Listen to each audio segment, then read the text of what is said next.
খারাপ সময়টা হয়তো অতীত হয়ে যায়, কিন্তু মানুষের খারাপ ব্যবহারটা কখনো অতীত হয়ে যায় না।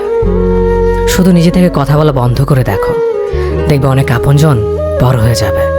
আসলে কেউ আপন হয় না। যারা তোমার ক্ষতি চায় তাদের আঘাত করবে না, তাদের সামনে একটু হাসি মুখে বাঁচবে।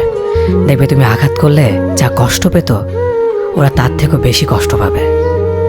যত মিশবে ততই মানুষ চিনবে, অভিনয় যে কত প্রকার হয় তা বুঝতে পারবে। সবাইকে তোমার সত্যতা জানানোর দরকার নেই, যে যা ভাবে তা নিয়ে সমালোচনা করতে দাও। বেঈমান মানুষগুলো কখনো অপরিচিত মানুষ হয় না, খুব কাছের মানুষগুলোই বেঈমান হয়। মানুষ চেনা শুরু করলে এমনিতেই বন্ধুর সংখ্যা কমে যাবে, এটাই বাস্তব। 3টি কথা মনে রাখবেন: যে তোমাকে সাহায্য করে তাকে কখনো ভুলে যেও না, যে তোমাকে ভালোবাসে তাকে কখনো ঘৃণা করো না, যে তোমাকে বিশ্বাস করে তাকে কখনো ঠকিও না। ধোঁকা একজনেই দেয়, কিন্তু বিশ্বাস সবার উপর থেকে উঠে যায়।